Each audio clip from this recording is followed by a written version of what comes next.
जय धर्मेश, जय सेवा, जय मल्हार, जय भीम, जय ज्योती, जय शिवराय। आज महाराष्ट्रामध्ये धनगर जमातीचा संविधानिक हक्कासाठी जो लढा सुरू आहे, जो त्यांना संविधानात जे पाहिजे, जे संविधानाच्या चौकटीवर हा भारत देश चालत असतो आणि त्या संविधानात जे हक अधिकार आहे ते हक अधिकार मागण्यासाठी धनगर जमात एक संघर्षामध्ये उतरलेली आहे अनेक दशकापासून। आता संविधानिक हक्क मागत असताना धनगर जमातीचा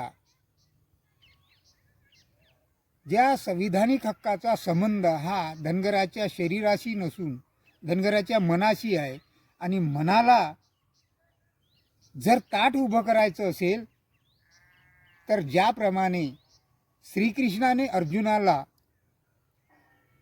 रणभूमीमध्ये गीता सांगितली आणि गीता का सांगितली तर खचलेल्या मनाला ताठ उभं करायचं असेल तर ते गीतेच्या माध्यमातून त्या अर्जुनाच्या मनावर प्रतिकार करून प्रतिबिंब देऊन त्या खचलेल्या शरीराला आणि ताठ उभं केलं। त्याच प्रकारे धनगर जमातीचा सुद्धा विषय असाच आहे, जे संविधानात आहे ते जर संविधानात धनगराच्या शरीरासोबत त्याचा संबंध नसून ते मनाशी आहे आणि मनावर बिंबवाचं असेल तर धनगराला जे लोक हे 99 लोक जे विरोध करताना आज आपल्याला दिसत आहे जे तत्वहीन पक्षाचे सत्तालोभी लोकप्रतिनिधी जे दशकोपासून या उर्वरित 33 जातीचा वाटा खात आलेले आहे, हे जे लोक अनेक माध्यमातून शिवीगाळ करत आहे, आम्ही त्यांना विरोध करत नाही, मग विरोधात उतरता कसे? त्या धनगराचा विरोध हा तुमच्यासोबत नसून धनगडासोबत आहे। धनगड विरोध करत नाही, तो अधिकार तुम्हाला कोण दिला त्याच्यामध्ये विरोध करायला? त्या अनुसूचित जनजातीच्या लिस्टमध्ये एकूण 47 जाती आहे आणि 47 जातीमधला जो धनगड आहे तो विरोध करत नसून जो घुसखोरी केलेला ज्या 1-2 जाती आहे याच मोठ्या प्रमाणात विरोध करतात आणि हेच कुठेतरी यांना माहीत आहे का यांचा वाटा आमच्या हक्कापेक्षा डबलचा वाटा आम्ही खात आहोत, हा वाटा तरी कुठे यांना चालला जाणार नाही या भीतीच्या नुसार हे विविध माध्यमातून विरोध करताना दिसत आहे। म्हणून माझं असं एवढं म्हणणं आहे की बा जे संविधानिक हक्क मागत असताना संविधानिक हक्काला मिळू नये म्हणून विरोध करणाऱ्या जमातीला हा कुठलाही अधिकार नाही।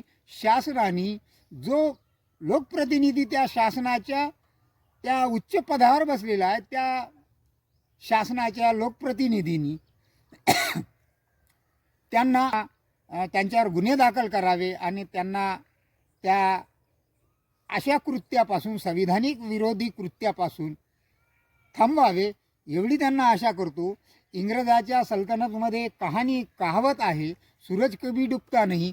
आता धनगर जो संघर्ष करत आहे आणि धनगर सगळ्या प्रमाणामध्ये तो साबित करत आहे का आम्ही जमीन जंगलशी आमचा संबंध निगडीत का? आमचे महापुरुष जे लढले पूर्वीचे ते जमीन जंगलसाठी लढले म्हणून तर आज आदिवासी समूहामध्ये एवढे सारे हक्क अधिकार मिळत आहे।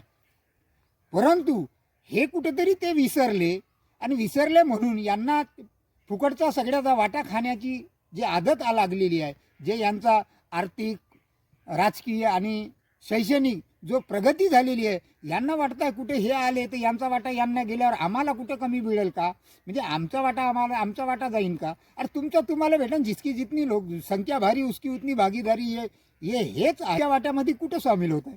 म्हणून धनगर आज एक क्रांतीची लढाई लढत असताना जे हे घुसखोरी का जाती आहे या 1-2 जाती आहे याच मोठ्या प्रमाणात विरोध करत आहे, अन्यथा दुसऱ्या जमाती त्या विरोध करताना दिसत नाही, कारण त्यांना माहीत आहे धनगर हा जमीन जंगलशील राहत होता।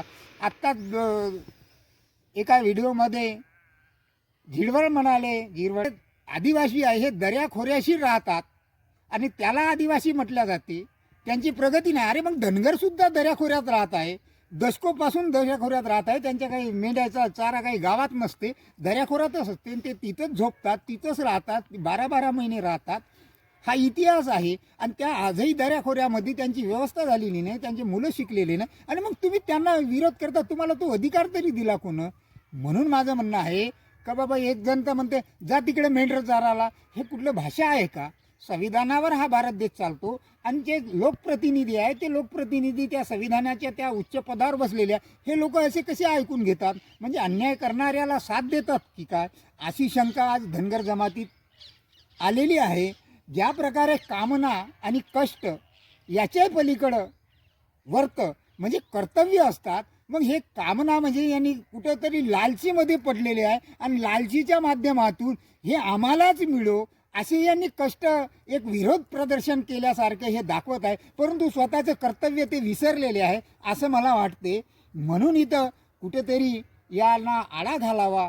जो लोकप्रतिनिधी, जो त्या शासकीय शासनाच्या उच्च पदावर बसलेला आहे, त्याचा हा जबाबदारी आहे की ह्या जे संविधानाला जे विरोध करणारे लोक आहे, जे संविधान मानतच नाही, फक्त फायद्यापुरते मानत आहोत, अन्यथा संविधानाचा हक्क एखादे मागत असेल तर त्याला विरोध करणार हेच लोक आहेत, तर मग यांच्यावर आळा घालण्याची जबाबदारी सुद्धा तुमची आहे, त्यांच्यावर गुन्हे दाखल करण्याची सुद्धा जबाबदारी तुमची आहे.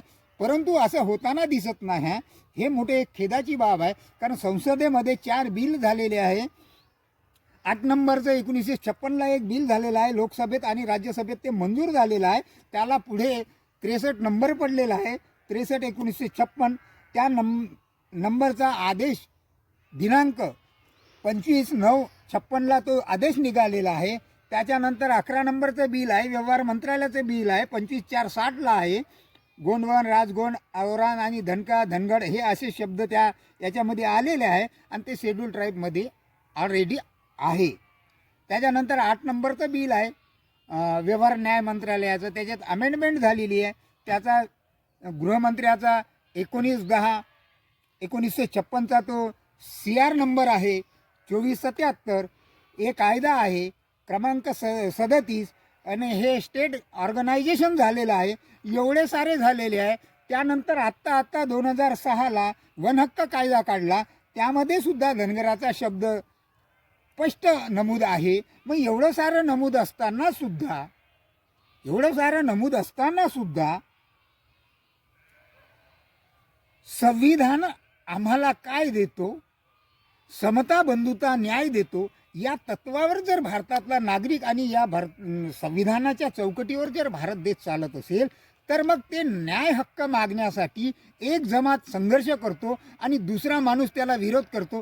कुठेतरी हे शासनाच्याच लोकप्रतिनिधीचं कार्य आहेत की काय अशी शंका उपस्थित झालेली आहे. म्हणून जे हक्क पाहिजे सारेच दान करती, रक्षा तुझी न माझी हे संविधान करते. आज धनगराच्या मुलांनी शिक्षण घेतलेलं आहे. शिक्षण हे वाघिणीचं दूध आहे, डॉक्टर बाबासाहेब आंबेडकरांनी आपल्याला सांगितलेलं आहे. आणि मग शिक्षण हे वाघिणीचं दूध असेल तर मग पिणारे सुद्धा वाघाचीच वंशज पाहिजे. आणि आपण जनजमीन जंगलशी, वाघाशी नेहमी आपला टकराव होत असतो, आणि वाघाची जर आपण अवलाद आहो, वाघासोबत लढणारे आपण आहो. एवढ्या मोठ्या बलाढ्य अशा इंग्रजाला सुद्धा या भूमीतून पळवून लावणारे, सडो की पळो करणारे आपण धनगर आहो. आणि त्या धनगर पुत्राने वीर बुधू भगतनं तर पळावले, आणि मग त्याचं श्रेय हे सर्व महापुरुषाने घेतलं. त्यांची प्रेरणा आणि त्यांच्या प्रेरणेपासून सर्व समाजाने प्रेरणा घेतली नाही, संघटन करण्यास सुरू झालेलं आहे. ही प्रेरणा त्या वीरबुधू भगतपासून, एक धनगर पोरापासून आलेली आहे. हे सर्वसाधारण घरचं पोरगं होतं, आणि त्यानं जर एवढी क्रांती केली, पुढे त्याची क्रांती वीर जत्रा भगतनं चालवलेली आहे. जत्रा भगतनं तर ज्या वेळेस तलवारीची लढाई चालत होती, त्यावेळेस तलवार टाकून असहयोग आंदोलन, अहिंसक आंदोलन सुरू केलं. म्हणजे कुठेही हिंसा न करता आणि शासनाला सहयोग न करता आमचा जो हक्क आहे तो मागण्यासाठी जे हे केलं. आणि त्याच्या माध्यमातून सडो की पळो करणाऱ्या झालेल्या इंग्रजांनी कास्तकार अधिनियम काढून ते जत्रा ताना भगतच्या नावावर त्याची भूमीचा सातबारा दिलेला आहे. हे आमचा धनगराचा इतिहास आहे. म्हणून तर आज आदिवासी समूहातल्या सर्व लोकांना ज्या जमिनीचे हक्क मिळतात, जे सर्व हक्क मिळतात, हे या धनगर पुत्रामुळे मिळतात. त्याच्यानंतर मग त्यांची प्रेरणा, बुधू भगतची प्रेरणा बाकी सर्व सिद्धू कानूने घेतली, बिरसाने घेतली, जे अनेक महापुरुष अशा विविध माध्यमातून ते प्रेरणा चालत आलेली आहे. पण पहिलं सुरुवात ज्या काळामध्ये निवस नव्हती, काही संघटन कसं करायचं. कारण त्या काळामध्ये राजे आणि महाराजाचं संघटन होतं आणि इंग्रजामध्ये जे संघटन होतं म्हणजे त्यांची एक सैन्याची एक व्यवस्था होती आणि त्या सैन्यात काम करणारेच लोक पगारासाठी करत होते. परंतु बाकीच्या ह्याच्यात कुठेही संघटन होत नव्हतं. कारण निस्वार्थ पुढे भावी पिढीच्या उज्ज्वल भविष्यासाठी एवढी सोच कोणाचीच नव्हती. मग एक साधारण घरचं शेतकऱ्याचं पोरगं जर ते सोच घेऊन आलं असेल आणि त्यानं हे सगळं करून दाखवलं असेल, त्याची प्रेरणा जर आपल्या महापुरुषांनी घेतली असेल आणि आपण सर्व जमातीत घेत असेल, तर मग हा इतिहास किती क्रांतीचा आहे. त्यांनी जनजमीन जंगलसाठी का लढले, तर त्यांचा जनजमीन जंगलशी निगडीत असा संबंध होता. ते जन आणि जमीन आणि जंगलात राहणारे लोक होते, ते काही गावात राहणारे लोक नव्हते. आणि मग जनजमीन जंगलमध्ये राहणारे लोक जनजमीन जंगल वाचवण्यासाठीच लढणार ना. मग हा आमचा इतिहास असताना सुद्धा काहीतरी घुसखोरी करणाऱ्या जमाती, ज्याचा संबंधच नाही जनजमीन जंगलशी, राजाच्या राजवाड्यात राहणारे लोक, विभागाशी राहणारे लोक, जे गावाशी निगडीत असलेले लोक, या शैक्षणिक आर्थिक आणि सामाजिक सगळ्या सुखसोयी घुसखोरी करून या सगळ्या सुखसोयी लादत आहे आणि स्वतःच्या जातीची प्रगती करून घेत आहे. आणि हेच मुठभर लोक या उर्वरित 33 जातीला विरोध करताना दिसतात. म्हणून कुठेतरी हे थांबलं पाहिजे. आणि हे या शासनातल्या ज्या लोकप्रतिनिधी त्या मुख्य पदावर जे बसलेले आहे यांनी हे थांबवलं पाहिजे. कारण संविधानाच्या रूपानं त्यांची ते जबाबदारी आहे. कारण संविधानाच्या चौकटीवर भारत देश चालत असतो आणि संविधानाचे हक अधिकार प्रत्येक नागरिकाला मिळले पाहिजे हे त्या संविधानात नमूद असल्यामुळे शासनामध्ये जो लोकप्रतिनिधी आम्ही पाठवलेला आहे त्या लोकप्रतिनिधीची जबाबदारी आहे का एक समूह जर संविधान हक्क मागत असेल आणि त्याला दुसरा समूह जर संविधानाच्या अगेन्स्ट म्हणजे विरोधात जाऊन जर विरोध करत असेल तर त्याच्यावर आळा घालणे, त्याच्यावर गुन्हे दाखल करणे आणि हे कर्तव्य त्या लोकप्रतिनिधीचं आहे आणि त्यांनी ते करावं एवढीच आमची विनंती आहे. अन्यथा आम्ही जो गेल्या अनेक महिन्यापासून जो पुकारलेला लढा आहे आमचा नागपूरचा, तो लढा आम्ही यशस्वी करू. सर्व धनगर बांधवांनी त्या लढ्यासाठी भरभरून यावं. विदर्भातले येणार, पश्चिम महाराष्ट्रातले सगळे लोक येणार आहे आणि या सरकारला आपली ताकद दाखवून देऊ की आम्ही काय करू शकतो.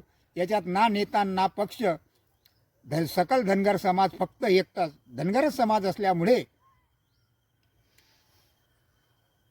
सर्व धनगराची, धनगर बांधवाची, नवतरुण पुराची, महिलांची जबाबदारी आहे का त्या याच्यासाठी आपल्याला एक पाऊल पुढे टाकून आपण शिकलं सवरलेलं आहोत. आणि तिथं शिकलं सवरलेलं आहोत, आपण शिक्षण घेतलं, गुरगुरल्याशिवाय राहणार नाही. म्हणून त्या नागपूरच्या ज्या 11 तारखेच्या मेळाव्यासाठी किंवा मोर्चासाठी भरभरून तिथे यावं आणि गुरगुरल्याशिवाय वापस येऊ नये. म्हणून गुरगुरण्यासाठी आपलं जे सांस्कृतिक आहे, जे आपलं प्रतीक आहे घोंगडा आणि काठी, हे आपलं प्रतीक तिथं राहणारच आहे. आणि आपणही ज्या माध्यमातून होते त्या माध्यमातून त्या प्रतीकासाठी तिथे यावं आणि आपले जे संविधानिक हक्क आहे ते मिळवण्यासाठी आणि त्यावर आपण गुरगुरण्यासाठी आपण पहिलं म्हणावर या शून्यावर जाऊन एक माणूस आहो. आणि 99ला जर आपल्याला पराजित करायचं असेल तर 1 अधिक 2 शून्याचा आपल्याला सहारा घेऊन म्हणजे शून्यावर येऊन त्याचा सहारा घेऊन आपल्याला 100 करून यांच्यावर विजय मिळवायचा आहे. म्हणून आपला क्रांतीचा इतिहास पुढे आणून त्याच्यावर आपण प्रचार करून आपण त्या माध्यमातून आपण विजय मिळवू शकतो आणि 100% धनगराचा विजय होऊ शकते आणि होतेच. म्हणून तुम्ही भरभरून जास्तीत जास्त संख्येने यावं एवढीच तुमच्याकडून आशा आणि अपेक्षा करतो. आणि हा व्हिडिओ जास्तीत जास्त लोकांपर्यंत पाठवा, त्याला सबस्क्राईब करा, त्याला लाईक करा आणि लोकांपर्यंत पाठवा. त्याचा प्रचार करण्याची जबाबदारी तुमच्यावर देतो आणि थांबतो.